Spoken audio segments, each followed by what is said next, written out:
Welcome everyone to my podcast, Master Your Emotion and Find Your Truth. So today is number 18. Yes, number 1 and 8. So like always, I would like to give you some information about not that number because the number got a meaning. And like you know, in the spiritual world, which is only actually it's not really the spiritual world because everything is a spiritual world. But then mostly the people just only saying the spiritual world that's a much more meaning. So one is number of the creation, number of something new is coming, something began or something you just only see first time in your life. But number 8 is number infinitive number. And that's number giving you the flow and the beautiful energy in your life. And also that number is infinitive number. So you can constantly will be seeing the beautiful energy will be appearing in your life. Another things about the number 8 is also the number about the abundance and number about health, wealth, and everything what you would like to imagine about this beauty stuff in your life. Yeah, so that's number 18 is a beautiful number. By the way, people just only waiting when they've got the 18 years old. They're thinking that's a new life, new beginning, and I'm adult, so I can go and try or maybe survive. I don't know. Okay, let's go stop. And today I've got a beautiful soul and beautiful human who would like to talk a little bit about his experience and his knowledge and his wisdom. So we're going to talk a little bit more about the emotions, a little bit more about the speaking the truth, so you can see what we're going to unravel today. Um, so welcome, Phil. Phil is a public, I would like to say public speaker. It's not like that. He's not a maybe public speaker, but he's helping the people who would like to speak publicly. So I mean, changing their mindset and helping their presentation and also helping with their confidence. Am I right? Yes, that's right, Gabby. So I'm a confidence coach fundamentally. My speciality is helping people to prepare public speaking events like best man speech, wedding speech, big Good. career presentation. Um, I focus not so much on getting somebody to deliver a perfect speech. I focus on getting the person to enjoy the process and to feel good about it. Okay. So a public speech is, let's be honest, it's a terrifying thing for most people, and there's no shame in that whatsoever. What I do is help people through that process. Oh, it's amazing. Yes, amazing. That's great. Because so many of us is only got a really, I would like to say, issue around the self-confidence and just going out and standing in front of the thousand, maybe not thousand, even the three people in front of you, and Yeah. you would like to say something and your voice is start shaking. So that's the way I would like to talk a little bit more about it. So how did you find yourself in life about it? Where does that come from? Can you tell a little bit more? Because why is that coach and the public speak? Well, I'm saying public speaking. Yeah, that's why the speaking and that mindset. Can you tell a little bit more about your journey? Yeah, so life's a journey, right? Yeah. So I grew up. So when I was young, I was the most confident kid at school. I used to stand up in assembly. I used to do all the school plays. I loved language. I loved speaking. Um, I was going to grow up to become an actor. I was going to be on television, all that good Mm. stuff. And then when I was about 12 years old, almost out of the blue, I developed a really severe stammer.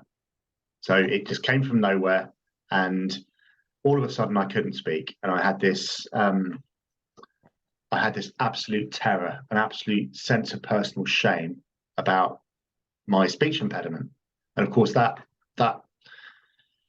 became the strong voice within my head that said, you can't stand up in front of this group of people.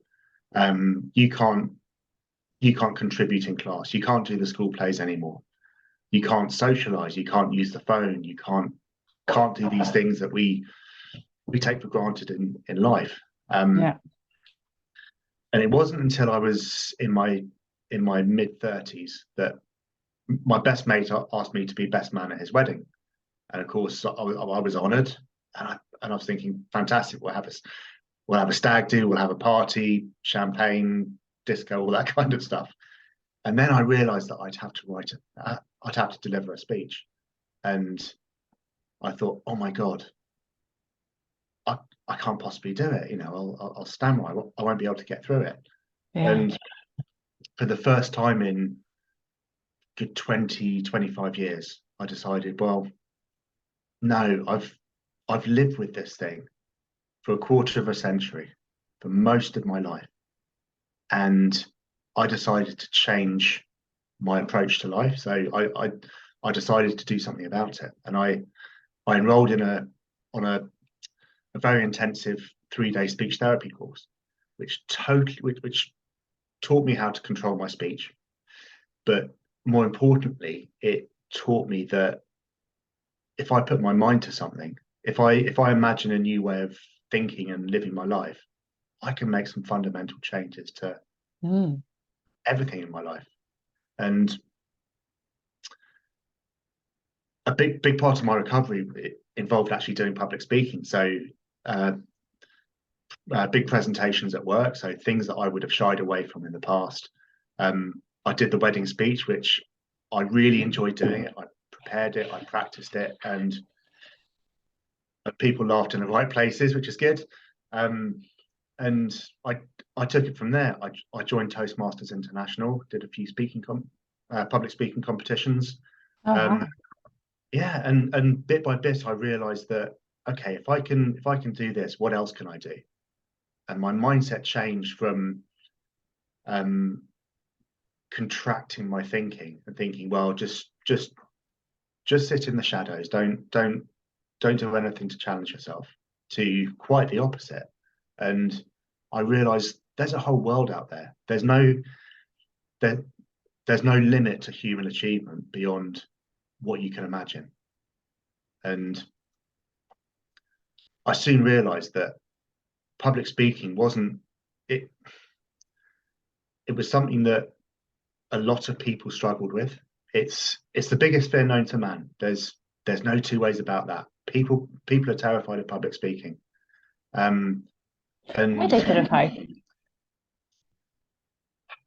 That's a really good question. Yeah, that's what it's all about. So for me, it's quite an exposing thing. So when you're stood in front of 200 people at a wedding, for example, and people are listening to every word you're saying, it's quite exposing. It's quite unguarded. It can feel like people are judging you. People are scrutinizing everything you say. You're on display, right? It's like a public trial. You know, you're standing trial in front of all these people. I think there's an evolutionary reason as well, in that if you were in a tribe in thousands and thousands of years ago,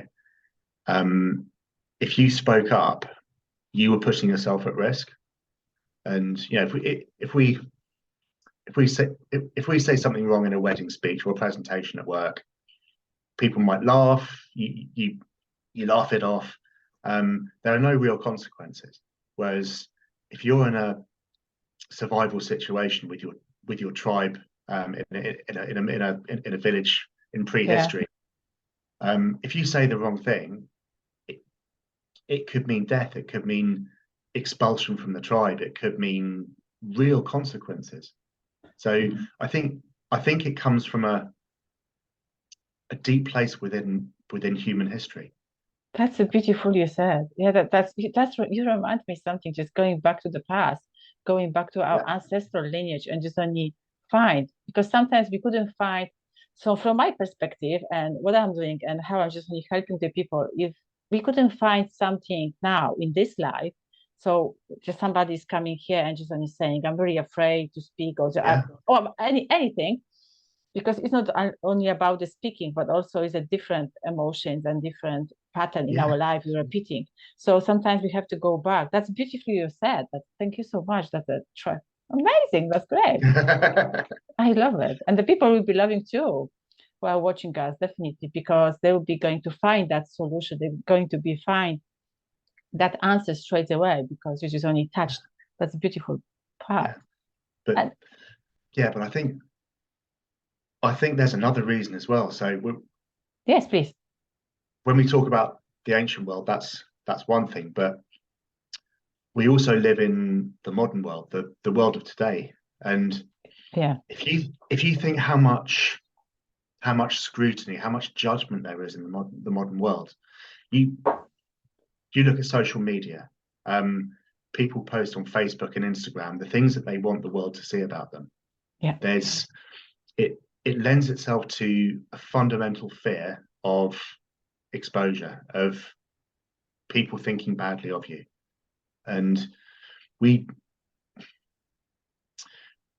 have a fundamental fear of being judged in the modern world because we say the wrong thing, it does have consequences. And I think that's partly why we're fearful nowadays of people thinking the wrong things about us. And a public speaking event can expose you to that judgment. Because you mentioned we just only fear feeling that emotion inside us. If you're going to say something wrong, how we know we say something wrong? Because when we can link in our podcast like a master your emotion and find your truth. So Yeah. what you would like to say, what you really feel, and what you really would like to say to somebody, is nothing wrong. No, but How is that sounds? I don't know. Can you explain it a bit more? How is your perspective about? So the way you asked that question was around right and wrong, and that's really interesting because in life there is no absolute right or wrong.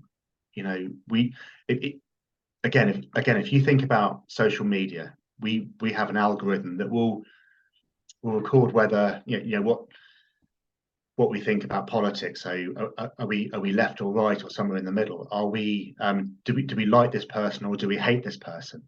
We're naturally pigeonholed into extremes of binary thought. Mm-hmm. So what's true to me may be absolutely false to you. So we don't talk about politics that much in our conversations, which is fine, but we could be on completely different ends of the political spectrum. Sorry about the glitches. That's all right. So what's true for me may be totally wrong for you, and vice versa. So truth is a very subjective thing, and a big part of coming to terms with that truth is to recognize that, and to recognize that I could express an opinion about something, and there'd be a group of people who would totally agree. There'd be another group of people who would totally disagree. And that's true. That's true. And there'd be yet another group who'd disagree even more, and who'd want to come and throw rocks at me because I'd said something that was so untrue from their perspective. So the most important thing to remember is that truth is subjective. There's no such thing as fundamental objective truth. Okay, so having the truth, okay, that's my truth today. I don't know, is around, for example, around something, and tomorrow my truth is going to change because I noticed something different. Actually, I don't want to say the word believe because from my perspective, the word believe is limiting us straight away. I believe this, I believe that, and then I'm limiting my potential and my knowledge and etc. That kind of the things. But you said that truth and the emotion. So how did you find your truth? Are you changing your truth, or just really stuck with the one truth, or how is your perspective?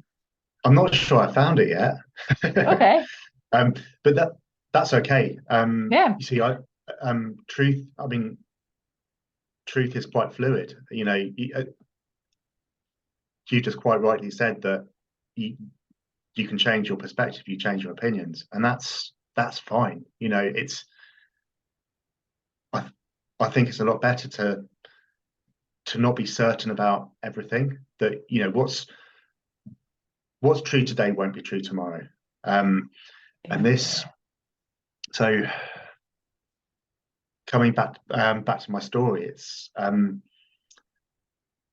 for that quarter of a century where I lived in a stammering mindset. So that truth that said to me, you can't go and talk to that girl you like, or you can't go for this job interview because you'll stammer, or you can't put your hand up and say the thing that you feel passionately about. You can't do it.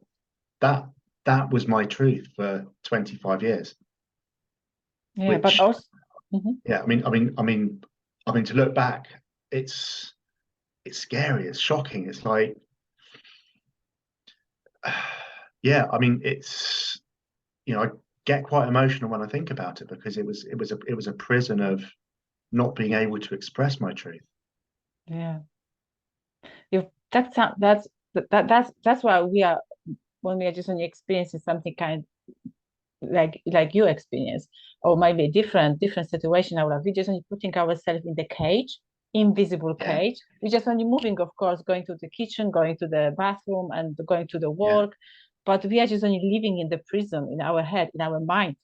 So that's why you, the coach, and you're changing, you're helping people to change their mindset. That's why you came over your obstacle. That's why I just need to start limiting belief. No, I didn't say limiting beliefs, but I said the beliefs. But definitely that's something inside us is only saying, no, I can't do that.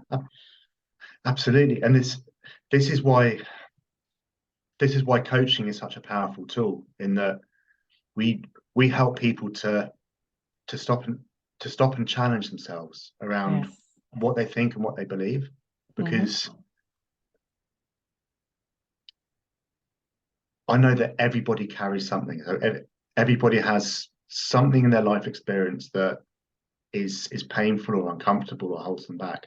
And if you don't get the opportunity to stop and challenge those beliefs and those ways of thinking, and that includes how you imagine yourself, how you imagine your own future,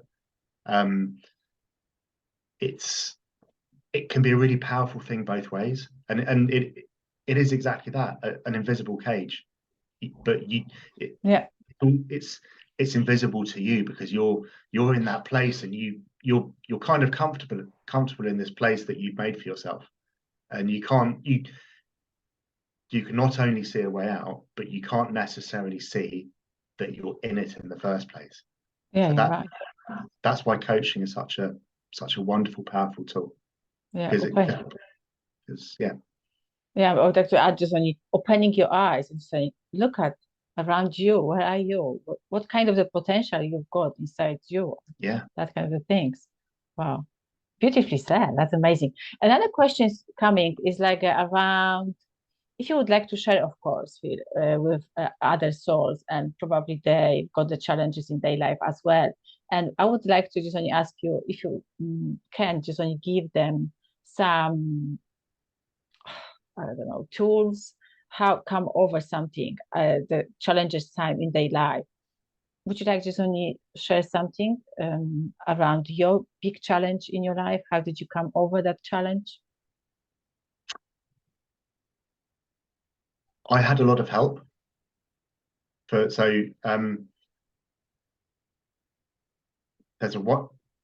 a wonderful saying. So the lady who ran the speech therapy course that I was on told me a wonderful thing on my first day. She said, "Phil, you alone can do this, but you can't do it on your own." And I stopped and I thought, yeah, I've never asked for help in my life. I've tried to do it on my own. I've tried to sit and suffer in silence on my own and get through it. So the most powerful tool is asking for help. And believe you me, there are so many good, kind people in the world. You'd be surprised. But it starts with recognizing that you need some help in the first place, and definitely, and the first person you ask might not be the right person to help you, but by declaring to yourself, declaring to the universe that you need help, you want to make a change in your life, that help will always come to you, because there'll be somebody who's equipped and qualified to give you the help that you need. Yeah. How we know we need a help? How did you know you need a help? Because you're just saying you can help yourself all the time. So how you knew it? I need a help now. So maybe I'm going to ask somebody. How do people know? How do people know? How you know? And then you can. You don't always know. This comes back to the invisible cage that that a lot of us will live in. I think it comes down to how you question yourself. So it's like, so you could ask yourself, how would I like to be remembered? Or Wow, that's so deep. yeah, so something, and this is a question that you would take time to reflect on and think about. You don't come out with the answer straight away, but just stopping and asking yourself. So imagine it's your 100th birthday. Thank you. And you've got a descendant, your great great grandchild, for example. They clink a glass, and the whole room goes quiet, and they start talking about your life story. What would you like them to say about you? And if you by imagining that, by thinking that through, and it can be an uncomfortable thing to think about. It really can, but it starts to open up those questions in your head. And if there's something in your life that you recognize, well, I want to be remembered for this, but there's this little blocker that is stopping me from realizing my potential. It's stopping me from being happy. It's stopping me from being faithful to my own truth. That's when you know that you need help. Okay, that's amazing. And those questions, that's really, really deep questions. My goodness, that's so deep. They're breaking through that's how everything. coaching works. That's how coaching works. It's when you build a good relationship with a coach, you get you give yourself permission to open up to those sorts of questions.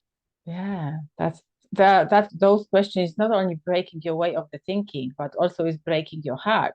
I would like to say breaking the heart through, and just only opening, and all the, like, from my perspective, how I can see if somebody is going to ask me those questions, definitely I'll be just go through the really huge breakthrough, because I'll be crying, I'll be so I will be crazy stuff, but which is great for your soul and mind and the spirit, and everything will be just when you release it through the system. So I recommend everyone just only ask those questions and begin again and rewatch again and rewatch again until you're going to have a breakthrough.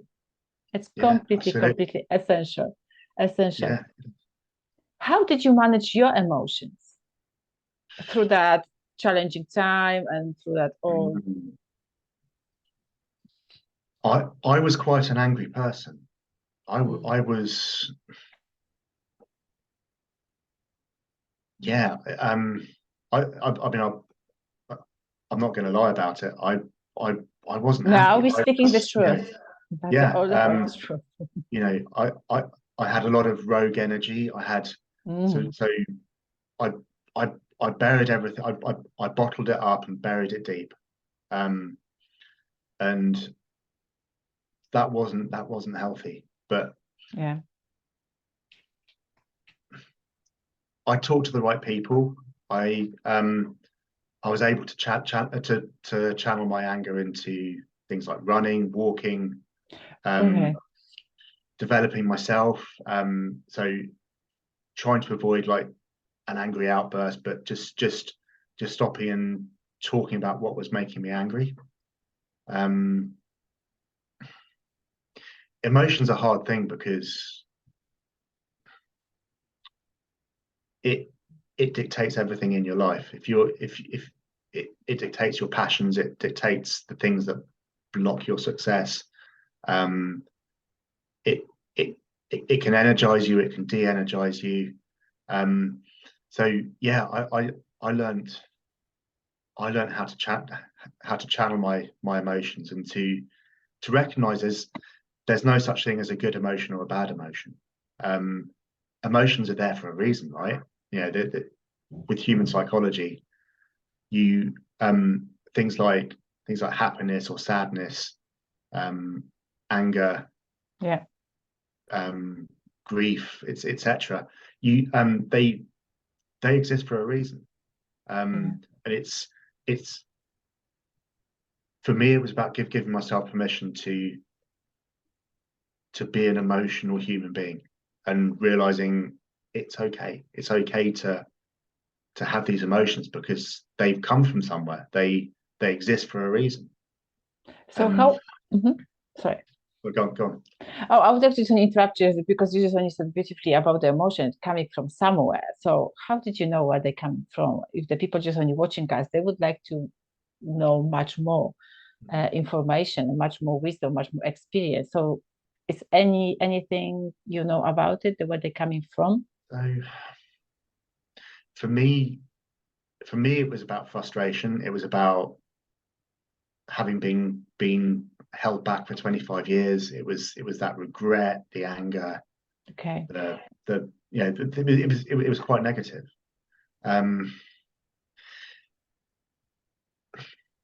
But they come from the human mind. It's a human trait to have emotions. If we didn't have them, we'd be like robots. We'd be like a computer. They're what make us human. So, I mean, the most important point I want to get across is really that it's okay to have emotions. It's okay to be imperfect. We sometimes see emotions as a bad thing. You know, when you describe somebody as emotional, it's usually seen as a negative thing, but it doesn't have to be. And I think it's important to remember that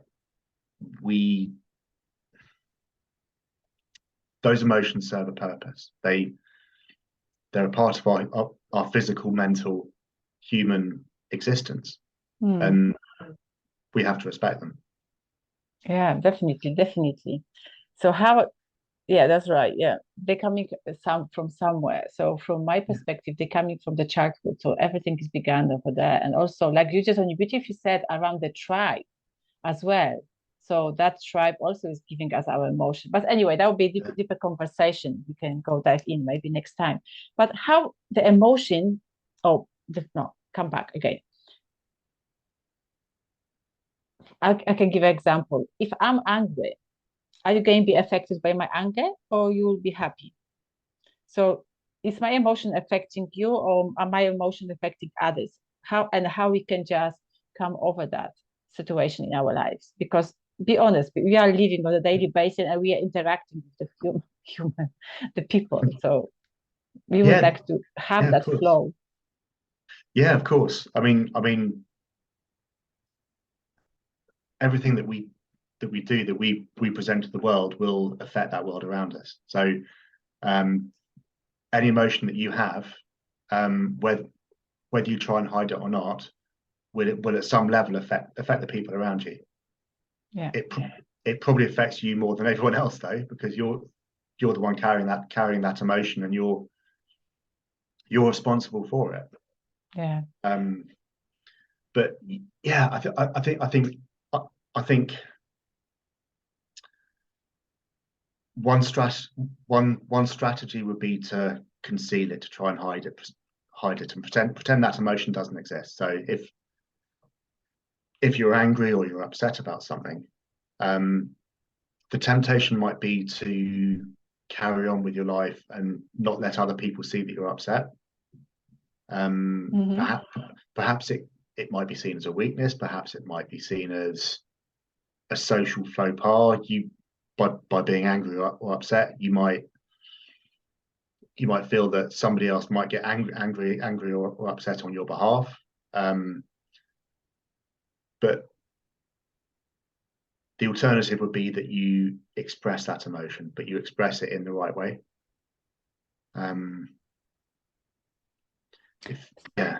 So how we can express our emotions so don't be okay in the good way? How can I say?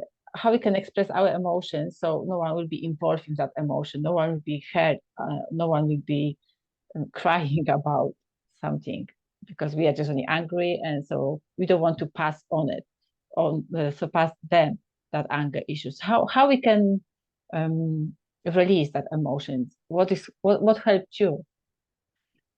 So what helped me? I think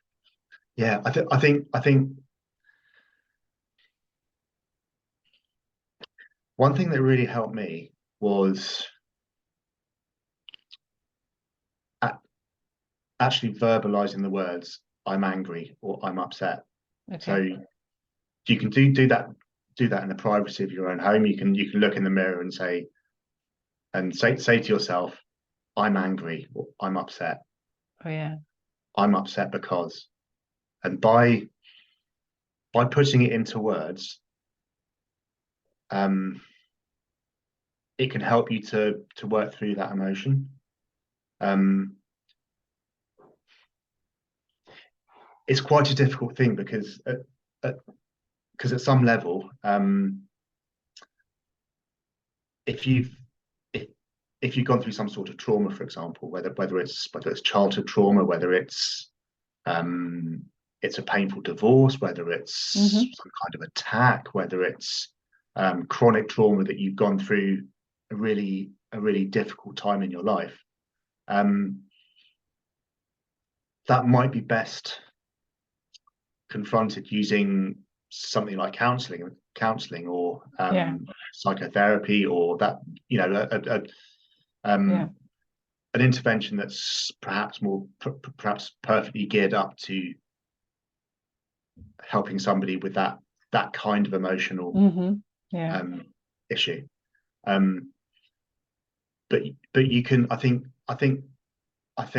there are things that we can do for ourselves in the meantime, and I think letting emotions bubble safely to the surface.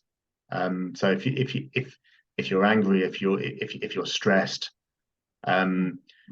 you can do things like breathing techniques. They can really help you. Things like mantras, things like, so for me, if I'm really stressed or I'm angry, I'll go for a run, or I'll do some yoga, or I'll go around the block and get some fresh air, clear my head, come back and start again.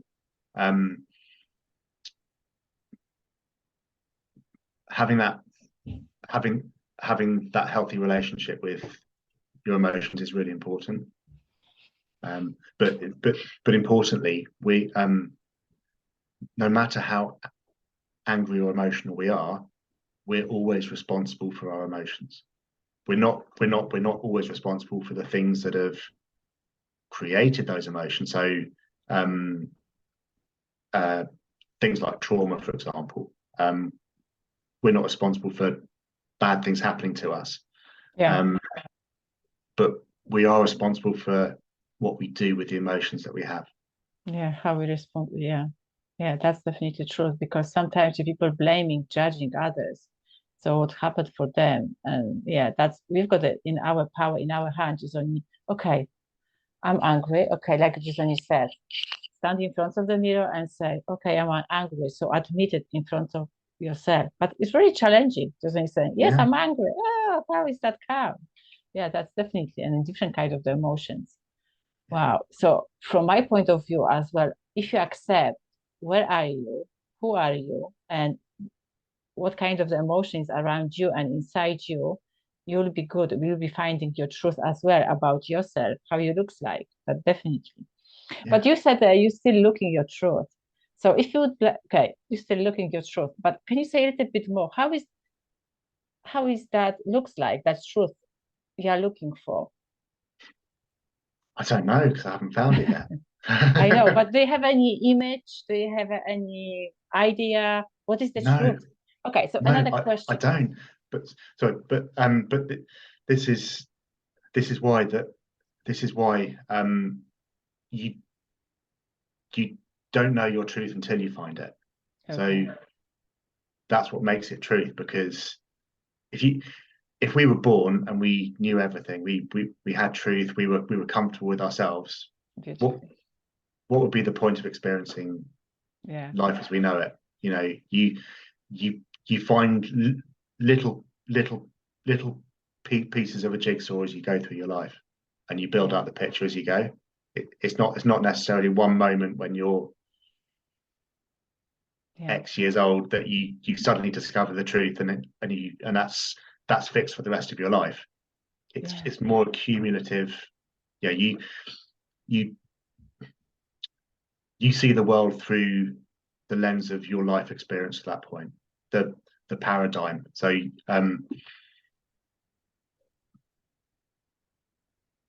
so your life experience is changing all the time, right?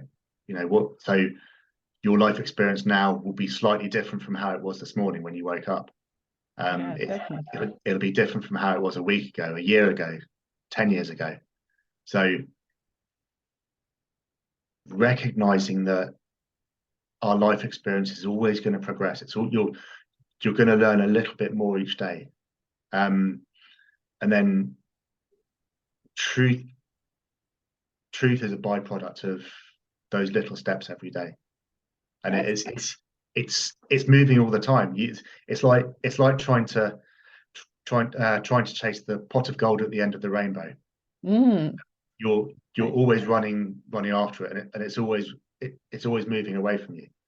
Yeah, that's amazing you said. And also when you've been talking that I had a vision around the kids and the children when they waiting for the adventure for another day, the next day when you're when their mother or father just tell them, "Oh, we're going for the adventure tomorrow," and they're not going to tell them where, and they're so Mm. excited and they're so curious. So they've got Yeah, that, you know what I mean? That spirit, that life force energy, saying, "Oh my goodness, what's going to happen? What's going to happen?" And then when the next day come and saying, "Oh my goodness, that's so amazing, that's so beautiful." So for me, this is the truth. So unknown, just only stepping to your own power and just only going yeah, trusting, like Johnny said at the beginning also, that trusting the universe and just only believing I can do it. And don't listen to that voice inside your head saying, you can't, you're not enough. Oh, yeah, just only those emotions. But those emotions also learning, teaching us something like just only also you said, wow, it's yeah. amazing. I love it. To be honest, it's amazing. If you would like to say something to the audience, the people who are watching us now, what would you like to say them? I'd say whatever's true today will not be true tomorrow. Yeah. So if so if if you're not if there's something in your life that you're not happy with or you're comfortable with, the chances are that tomorrow that that landscape will change. So I'd I'd really encourage people to be as fluid as possible in their lives Mhm. and the way they think, um, and keep questioning yourself. Keep questioning what you believe is true, or better still, get a really good coach to help you to question what you believe is true, Yeah. because it's always changing. It's the world's a rapidly changing place, as we know, um, Yeah. We're and changing everything. yeah, so the world's changing around us, and we're changing within ourselves, and we have to play this. We have to dance this merry dance with the world outside ourselves, and that often means recognizing that what we're familiar with won't be around forever, and also recognizing that the person that we are now won't be the same person tomorrow. Yeah, that's true. That's true. I think that's true. If the people would like to, or another source would like to contact with you, where are they going to find you? Do you have any Instagram, or they can message you, or I don't know how they contact you? So I have a website, Phil Bowler Coaching, Okay, good. and I've got an email address on there. Okay. So That's what. are you happy if I'm going to leave this under this video on the YouTube? So the people can reach you. Yeah, that's good. So Yeah, we that's can fine. go to that after when we finish. Yeah. So definitely, thank you so much for being here today and accepting my invitation. And thank you for your knowledge and information and the wisdom. So My definitely, I pleasure. strongly believe you changed someone's life. You planted the seeds. Thank you so much, Phil. Thank you, Gabby. Thank Been a you. pleasure. You're welcome. Thank you.